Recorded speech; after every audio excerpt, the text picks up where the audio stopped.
What's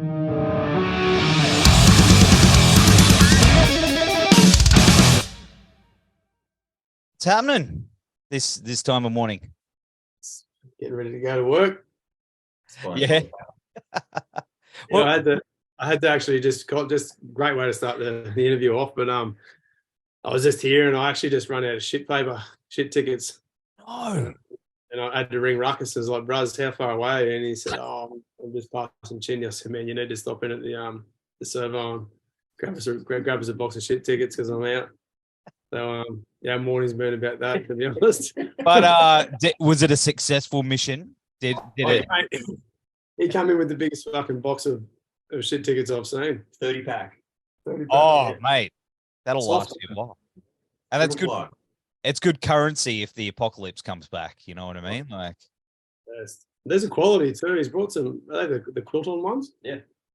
Oh, you can't go wrong. It's not like, you know, I hate the one where you go somewhere and it's like you have to test the quality first, and if it's like that rough sandpaper, it's all over. No, this is like whopping your ass with a pillow. That's not what we do. Oh yeah, well, I mean, hey, you know, we're in road, but it's good to see you, boys. Thanks for joining us on the show. No worries. I like your little room there. It reminds me of a bar that I went to in Japan. In the Golden Guy. It's called I can't remember the name of the bar. Little metal bar. It's sick. Man, this is my nerd room. This is where it's just. This is I call it my 40-year-old virgin room. You know, shit. Yeah.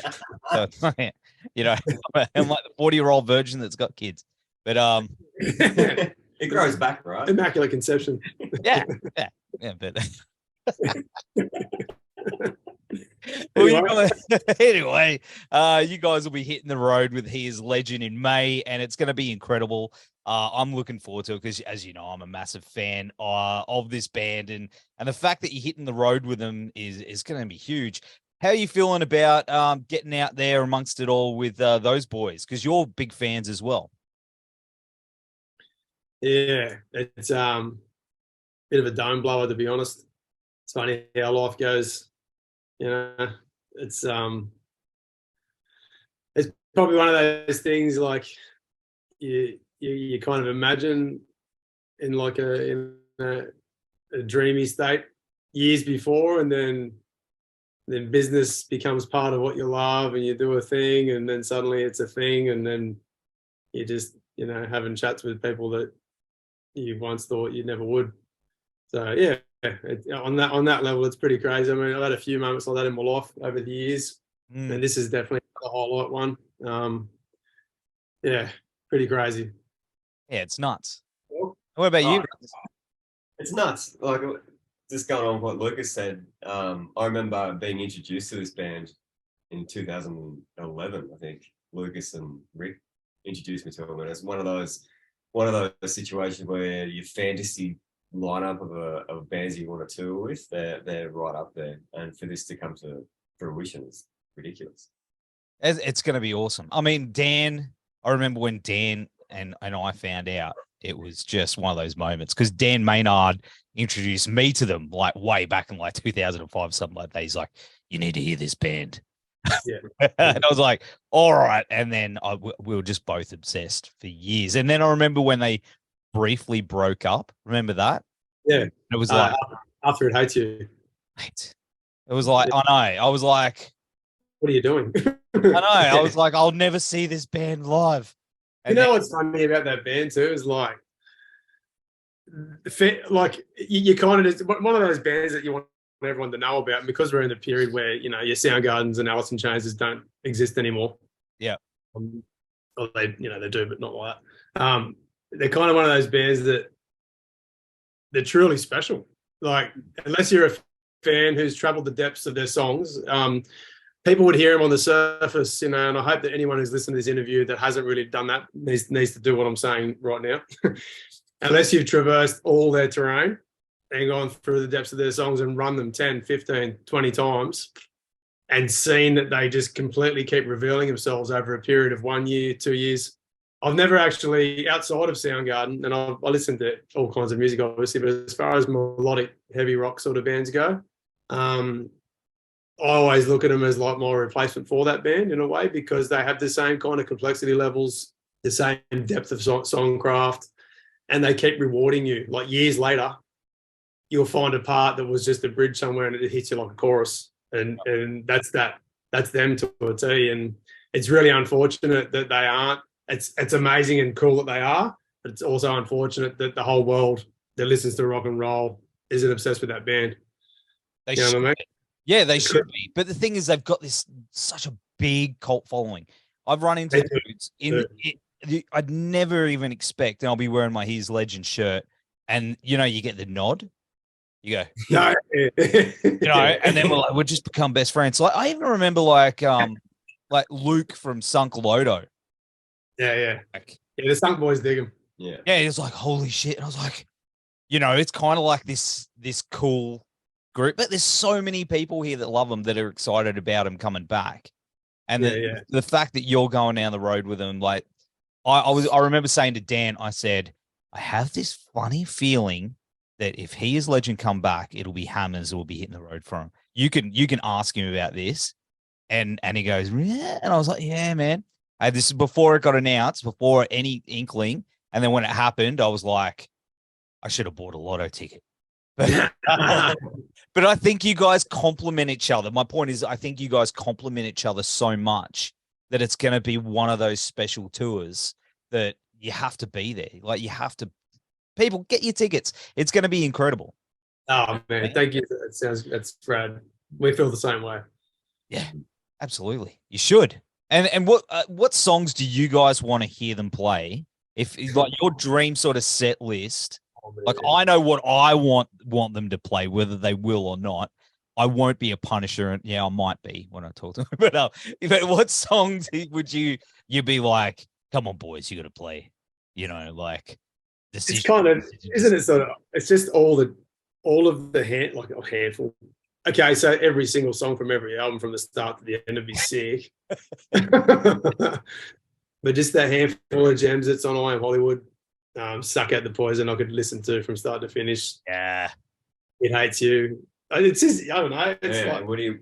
And then all the new shit, they've just become, it's like what they've done the same thing as Frost in their own right, in a way, where it's like they started out as this band in the scene that they were in then, and they were amazing then. They've had this little breather. Yeah. And in the last, 4, 5, 6 records, or 3, 4, 5 records from both bands, they've just become like a whole another entity again. And like I say, Frost is the best comparison I can think of for the same kind of career trajectory. Yep. Like they've just turned into a super band. Like the last, obviously Heavy Fruit was a return, I think, from memory after It Hates You. And It Hates You was just one of those classic, like, righto, shut everything down. Yeah. We've done it. We've done what we need to do. Yeah. And they come back with Heavy Fruit and it was just epic. And every album since then has been just, how about we just get it better again and just keep crushing it. And Frost has kind of done the same thing too, I think. So, I mean, we can handle every song from every record, to be honest. I'd be happy not to play just so they could do that. Yeah. Or you play and then make them do it. They go, all right, how long we got? You go, well, you're going to be here for 6 hours, boys. So, yeah. But mate, it's going to be awesome. I know that Skylar loves his Vegemite. He's told me before, what are you looking at taking them to do or eat, or what about how are you going to treat them to make them feel comfortable when they get off that plane? Is it Milo on ice cream? What delicacy are you going to treat? An icebreaker or one of those custard tarts or chip sanger? How are you going to introduce them? First and foremost, Jesse's told us that he loves koalas because we had a chat with him the other day. Yeah, and Ruckus is. Oh, we shouldn't say it publicly, should we? Ruckus has got a surprise for him. I got something up my sleeve. Got something up his sleeve. But as far as food goes, like I think the time we don't have will be a bit of a thing. But the first couple of days and the time that we have teeing down between Adelaide and WA, from what I believe, what I gather, I think there's like a couple of carnivores and a couple of vegans in that band. So we're going to try and give them the best of both things. There's some really good barbecue places down in Melbourne, and there's some great vegan places up here. There's obviously Greenhouse in Miami, and yeah, like, man, we're just going to shoot the shit and have fun with them. Like, they'll be tired and they'll want to play, but at the same time, I'm sure they'll want to see shit. I know they've already voiced a couple of things to us that they want to do. I hope you remembered. Oh yeah, there's a couple of You should probably write that. There's a couple of bits and bobs. We're just going to try and make it as fun as we can, and just ease the load so they can enjoy the tour. Like, yeah, it's one of those. It'll be a grueling thing. Like we've done, overseas for us is Tasmania, so doing like a 20-hour flight or whatever, and coming here and trying to smash. Meet them with a platter, is what I'm saying. Yeah, I guess so. Yeah, just on the run. Yeah, Uber. Yeah, I don't know, just as much as we can, but yeah, definitely some dietary, some specified nutrition, Oh. Yep, and some vitamin B. Vitamin B, Yeah. That'll be important. So you got to have that as well. But of course, with you guys have been busy. You recently released the trailer for the Cock Rockumentary, as you put it, the Kooks of Hazard documentary. Which documents your adventures on the way to Blacken Open Air, and that's on April 6th. That drops. Is that right? Yeah, that's and so keen. What can you tell us about that? The big adventures.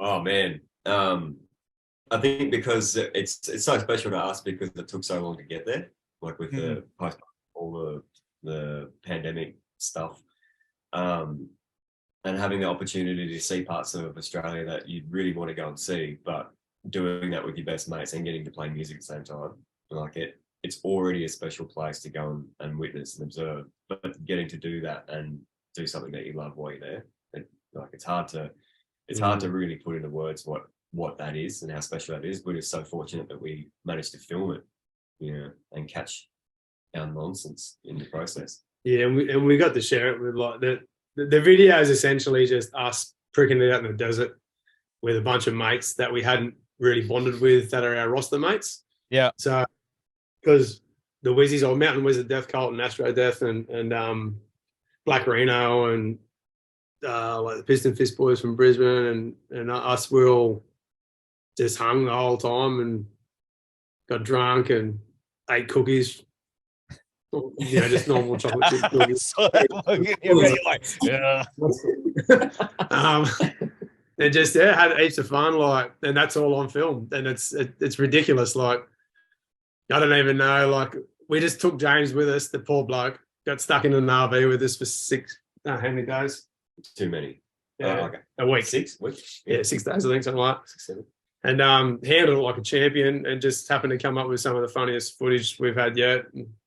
And just, it's all real. Like, it's all, there's no like, oh, let's do this, which is typical Hammers anyway. But I think it was pretty special in the fact that hanging out with those bands, like when you play gigs together, you get that hour or so, like before and after a show, you can kind of hang and shoot the shit. But having like 3 days at a festival, you really get to know people. You get to hang out with people. You kind of drop your guard and you just having a good time. And because there's no reception out there, you literally just there.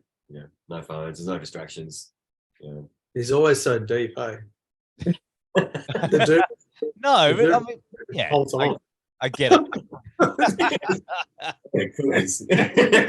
No, I mean, those things, but that is important, like bonding with your fellow bands and stuff. And if you got no phones to distract you, that's old school, bands used to do other things instead of on their phones.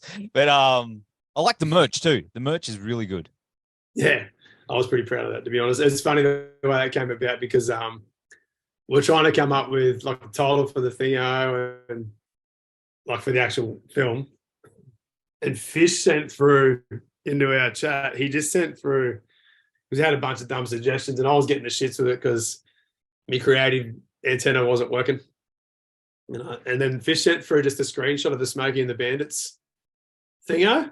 Yeah. like decal or like the actual logo thing, and my brain just went Kooks of Hazard, like straight away.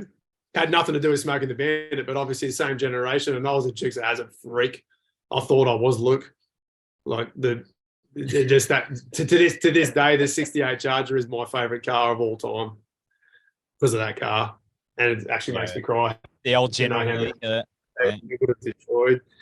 Yeah, and it just went Kooks of Hazard, and then suddenly it was just like this big explosion. Let's do this merch. Let's do that. Popped off everywhere. So it couldn't have been more fitting, and we are like that's exactly what we are. We're just hazardous Kooks. How did you find that adventure brought you guys together as friends? And when we finally all started having sex, it's been going like 5-6 years now, and we just made out for 6 days in the van. Yeah. Well, it goes on tour, right? We're about as close as you get. Like hammers there was no real more bonding. It was more about bonding with other people and probably trying to get away from each other for a bit. Making new friends. Making new friends. God, we are what we are, and the laughs that we have are because we make each other laugh and we're in love with each other. So there's no more bonding. If anything, like I say, it's like, hey, fucking, whoa, just settle down. Yeah, I don't know. Did we bond more? Oh, maybe, yeah. Yeah, probably. He'll tell you something deep. Yeah, come on, man. Come on. Tell me. No, like I said, we're all mates. We do stuff outside of the band as well. Like we're actually genuine friends outside of music, and I think that's what makes makes our band special to us. Is that it's not just for the music; it's everything else that goes into it. Yeah, the music's kind of a byproduct, really. Yeah. Yeah. Hey, we're just gonna go play this 45-minute set and then go back to hanging out. Yeah, so our band practice, like when we because we don't practice that's when we're touring. When we're not touring, here and there we'll have like one a month or something. But when we tour, we'll go once a week, maybe twice a week towards the tour. But our band practice period consists of 6 hours. Oh no, 5 hours of time, and we play for 45 minutes, an hour. We go to the pub. We have a meal, we talk, we have beer, talk nothing to do with music, just maybe some planning here and there, and then we play and just let's kind of hang out in the car park and then we leave. That's how we are. That's how like I find with Snake, we're too busy like hanging out because we've catching up for the week, and we smash out a set or two, but most of it is just talking shit and trying to make each other laugh. That's what it should be about. That's what band, the whole band experience should be about, I think. 100%, man. Have you guys got new music on the way? I mean, when was it? The last one, Kicking Goals, was 2020. Yeah, I've been a busy boy. Been on, yeah. I've been a busy boy. Yeah, there's some stinkers coming. I've got we've got a couple down now as a band, and I've got like a slew of other gutter trash ready to go. Pretty excited about it actually, because it's been a reshaping of the band for me as a songwriter from when we first became this incarnation, which I would say is like the hammers are hammers. Yeah, so we do. Maybe the end of the year, maybe a single after winter or something. Yeah. Can we get a little sneaky peek on the tour though? Do you reckon you will? I can give you one now, right? Yeah, all right. That's it.